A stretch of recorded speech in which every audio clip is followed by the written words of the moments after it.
김보혁 기자, 오늘 주제는요? 박원순 시장 조문 논란과 정의당의 품입니다. 정의당. 네, 지난주 목요일 박 시장의 충격적인 죽음이 전해진 뒤에 연결식이 열린 오늘까지 조문 논란을 둘러싼 논란이 계속됐는데요. 예. 보통의 정치인, 행정가가 갖기 어려운 업적이 있는 반면에 그의 갑작스러운 죽음과 연결이 돼 있을 것으로 추정되는 성추행 의혹 때문입니다. 박 시장의 소속 정당은 여당인 더불어민주당이잖아요. 근데 민주당이 가장 곤혹스러울 것 같은데 정의당이 더 큰 피해를 보는 것 같습니다. 당내 논란이 일고 있고요.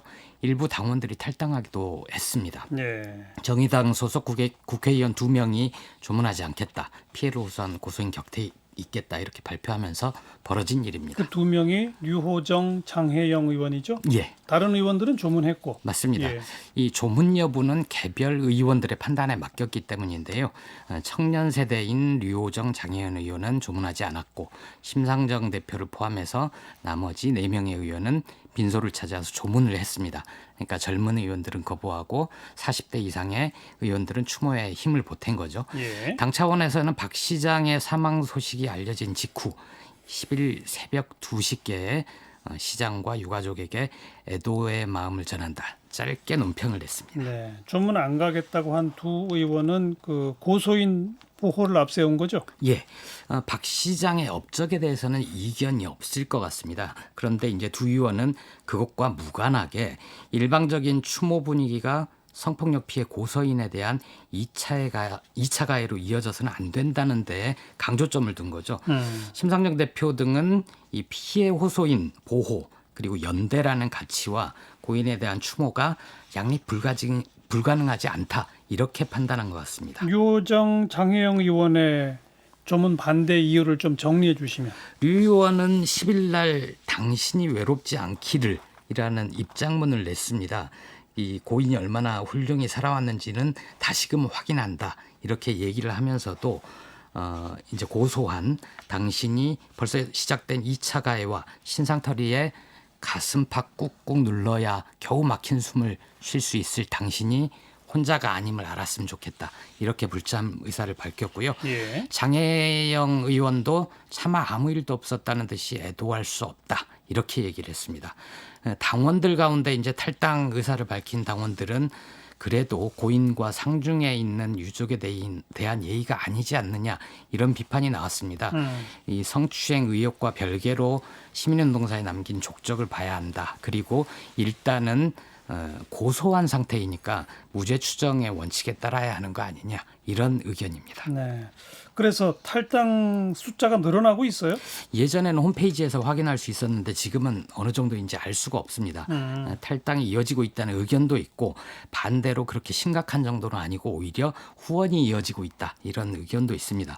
그런데 이 탈당이란 게 매우 적극적인 정치 행위거든요. 그렇죠. 입당은 쉽지만 탈당을 하려면 당을 찾아가거나 아니면 오프라인 그 문서를 빼서 다시 보내야 되는 굉장히 적극적인 행위가 있어서 예.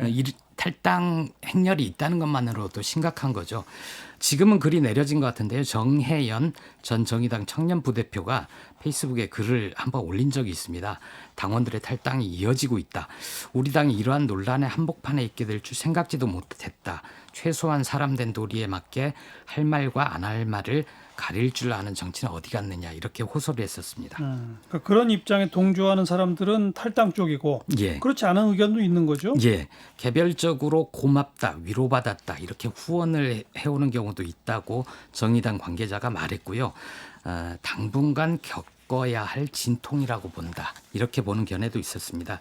또 다른 정의당 관계자는 진보라는 공통의 가치를 지향하는 정치 정당이지만 내부 구성원의 경험, 감수성에는 적지 않은 차이가 존재한다. 한 단계 앞으로 나가기 위한 성장통이 될 것이다. 이렇게 얘기를 했습니다. 네.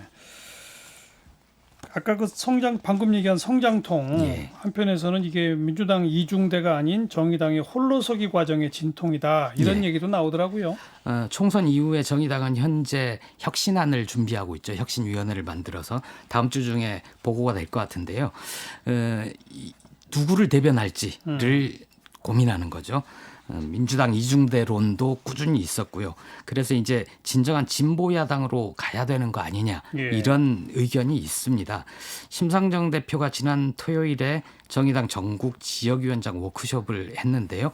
그 자리에서 심상정 대표가 캐스팅 보트도 없는 정의당이 무엇을 어디까지 할 수 있는가, 그리고 정의당은 민주당의 이중대인가 고민이 필요하다 이렇게 얘기를 했고요.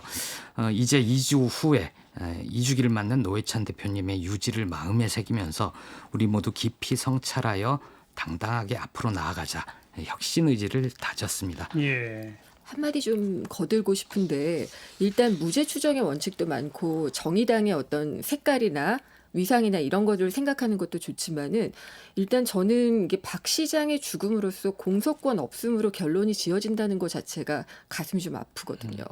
그러니까 그 성추행 피해를 당했다는 사람이 지금 사실인지 아닌지는 다 조사를 해봐야지 된다고 아까 이수정 교수님도 말씀을 하셨잖아요. 공소권 없음, 그러니까 이게 죽음으로 공소권 없음으로 끝나는 것들이 좀 없어졌으면 좋겠다. 어떤 방법이나 장치가 있었으면 좋겠다, 이런 생각이 좀 너무 들어요. 간단한 장치로 보인다는 거죠. 예. 이게. 근데 그러니까 뭐 그거는 법적으로는 그렇죠. 예. 그러니까 어떤 규정이라든지 뭐 이런 것들을 통해서 좀 후속으로 만들어야지 될 부분이 이런 부분이 아닌가 싶어요. 특히 성추행 관련 같은 경우에는. 진상규명은 꼭 필요하다고 봅니다. 그렇죠. 자, 뉴스 사이다였습니다.